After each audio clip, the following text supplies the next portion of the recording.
Saturday turned out bright and sunny. We went on a picnic. Tommy, Helen, George, and I.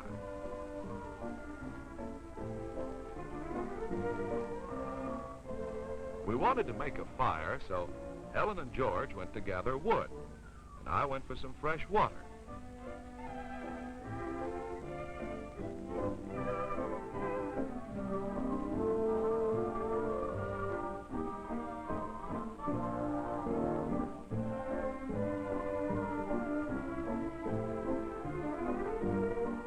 Tommy, of course, tried to be helpful, but he was headed for trouble.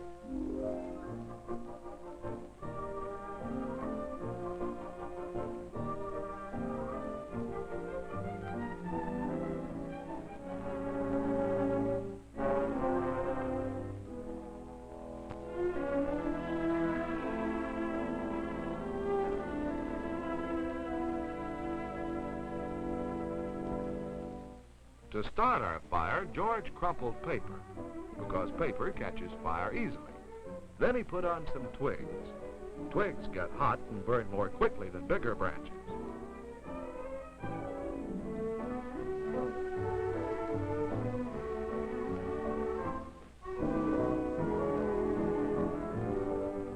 Then still bigger pieces, because it takes even more heat to start them burning.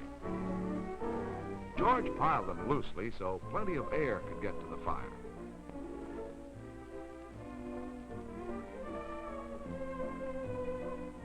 And finally, George struck the match. Really, he didn't strike the match, he rubbed it, because rubbing makes the match hot enough to catch fire.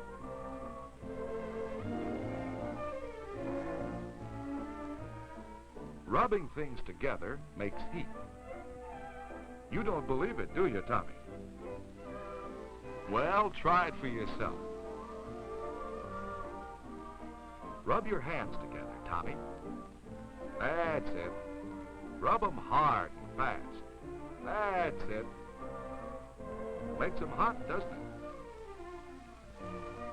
Long ago, before matches were invented, the Indians rubbed two pieces of wood together to make fire.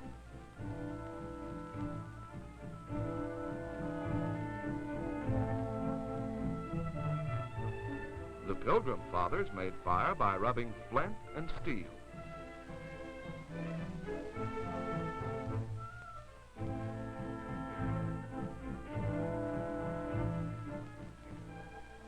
Our own fire needed more wood, so George put on logs. And, of course, Tommy wanted to help.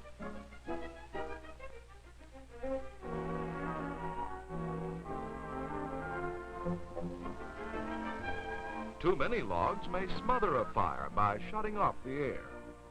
You see, three things are needed for fire: heat, as from a match, something to burn like paper and wood, and lots of air.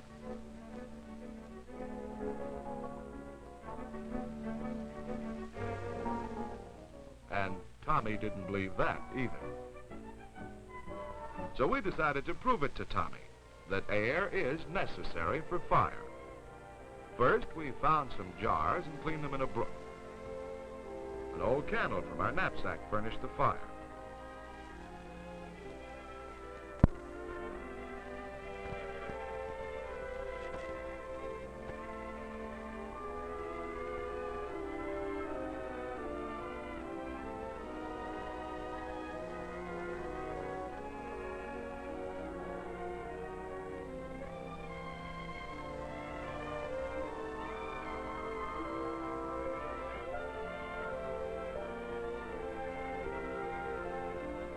What about that, Tommy?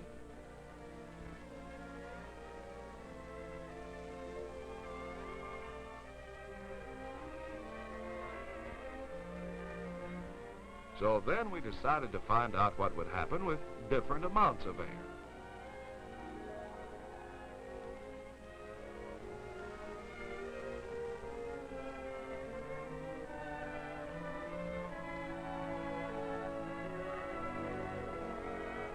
In the smallest jar with the least air, the flame went out first. Then the middle-sized jar. And the flame in the big jar with the most air lasted longest.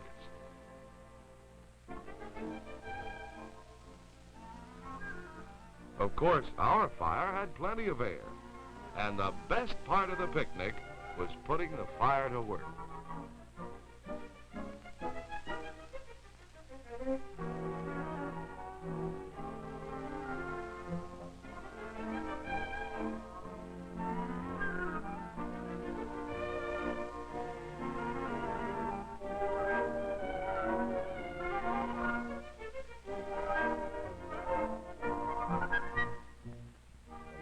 The rest of us were too busy eating to notice what Tommy was doing.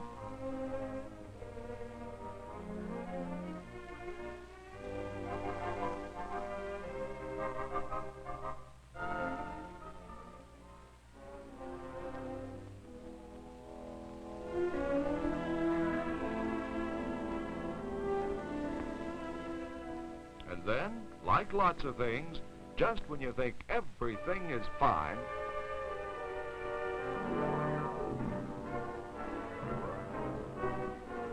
I sent Tommy for water, and Helen and George for sand to smother the flames.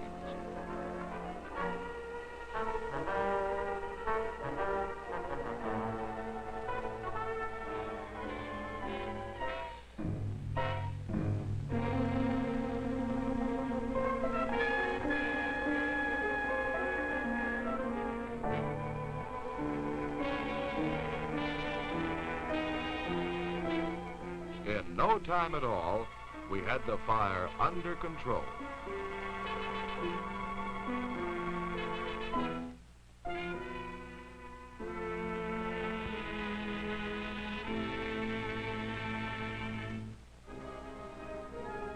Tommy himself knew he'd done a dangerous thing.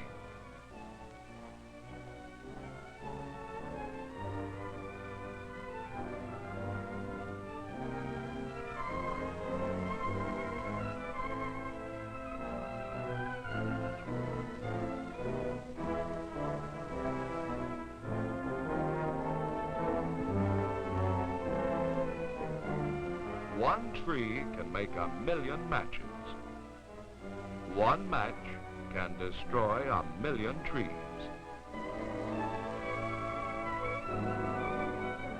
One small match. And then a fire. Soon it's out of control. It spreads through the forest, from the grass to the trees. It leaps from tree to tree, a raging giant, driving all living things from their homes, leaving behind it a land empty and useless for animals and for man. Almost always from somebody's carelessness with one small match.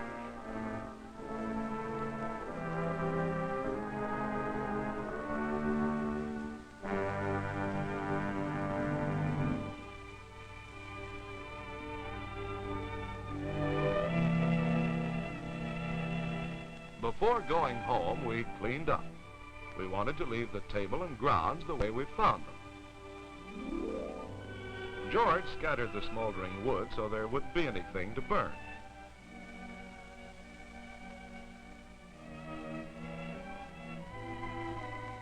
Put on sand to shut out the air.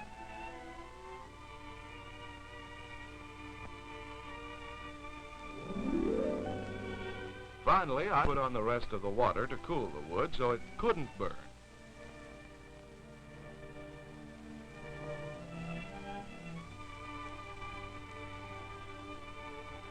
We all had a lot of fun, all right, and all of us learned a little more about our oldest and best friend, a friend that can be our worst enemy, fire.